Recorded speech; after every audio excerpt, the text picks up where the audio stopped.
बिल्कुल उनके बयानात भी सामने आए थे। ब्रिगेडियर वकार साहब साथ ही रहेगा। ब्रिगेडियर मसूद अहमद साहब ने हमें ज्वाइन किया है।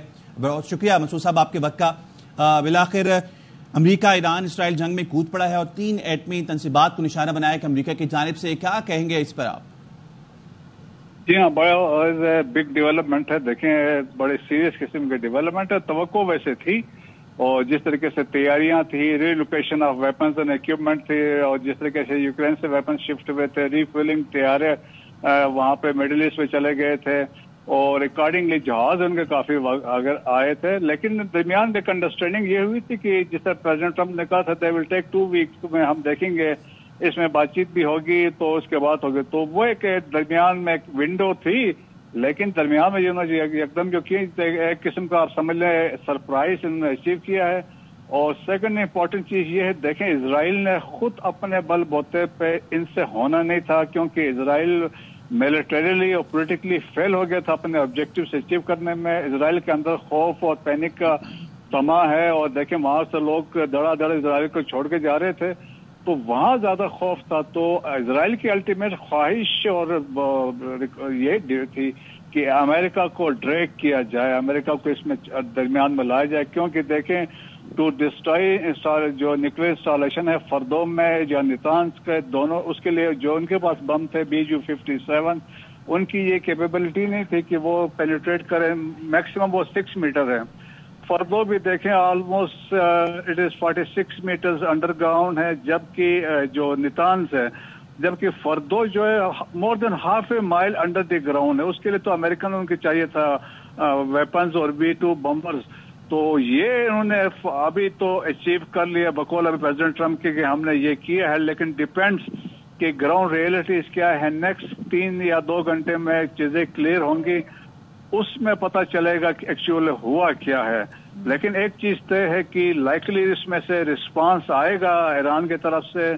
अमेरिकन एसेट्स जो है, देखिए मिडिल ईस्ट में हैं, लेकिन वो मसला ये है कि वो एसेट्स जो हैं वो अरब ममालिक में है, गल्फ कंट्रीज में है, मिसाल के तौर पर ओमान में है, UAE में है, बहरीन में है, कुवैत में है, सीरिया में है, जॉर्डन में है।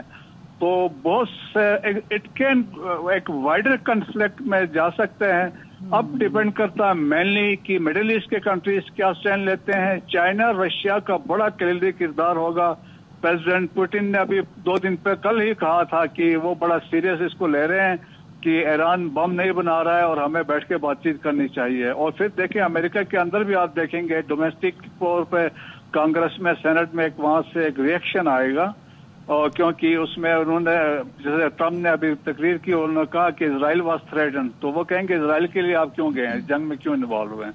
तो अभी इसके लिए बड़े जैसा कि आपने कहा, और ईरान के ऑप्शंस की भी हम बात करें कि अमेरिकी एसेट्स को निशाना बना सकता है ईरान, और अमेरिकी सदर ये कह रहे हैं कि अमेरिका के खिलाफ ईरानी जवाबी एक्शन पर ज्यादा ताकत से कार्रवाई होगी। वो कार्रवाई अब क्या हो सकती है, अमेरिका क्या कर सकता है मजीद? देखें फिर तो पॉसिबिलिटी ये है ना कि ईरान अव्वल तो देखें ईरान के लिए बड़े मसाइल हैं, क्योंकि ईरान ऑलरेडी इतने सैंक्शंस में है, तो वो उनके पास वो कैपेबिलिटी स्पेयर नहीं है, स्पेयर पार्ट्स नहीं है। फिर ऊपर से देखें वार स्टेमिना इतना नहीं है। द ओनली थिंग है उनके पास मिसाइल्स हैं, ड्रोन्स हैं और फिर एक नेवल फोर्स है जो वो हार्मुज में उसको यूज कर सकते हैं। तो बाकी वो देखें अगर अमेरिकन इन होते हैं तो अमेरिकन उनके जो स्ट्रेटेजिक इंस्टॉलेशन है, जो बाकी न्यूक्लियर साइट्स हैं, वो उनको हिट कर सकते हैं, ऑयल रिफाइनरीज पे जा सकते हैं और एनर्जी सेक्टर जो इंफ्रास्ट्रक्चर है उस पर जा सकते हैं। तो उससे देखें कि ईरान के लिए बड़े मसाइल होंगे और ईरान तो इसमें पैरालाइज हो जाएगा। लेकिन मेरे ख्याल में what ever is the case, Iran का बहुत देखें एक हिस्ट्री है, सिविलाइजेशन है, तहजीब है, तो वो इसको ऐसे नहीं जाने देंगे। क्योंकि देखें इस तरह अगर वो बातचीत पे बैठते हैं तो दे विल बी डिक्टेटेड, कि उनको डिक्टेट करवाया जाएगा। तो there will be response from Iran. अच्छा, ब्रिगेडियर वकार साहब आपसे सवाल करना चाहूंगा। अभी ब्रिगेडियर मसूद साहब कह रहे थे डायलॉग की बात हो रही थी, डायलॉग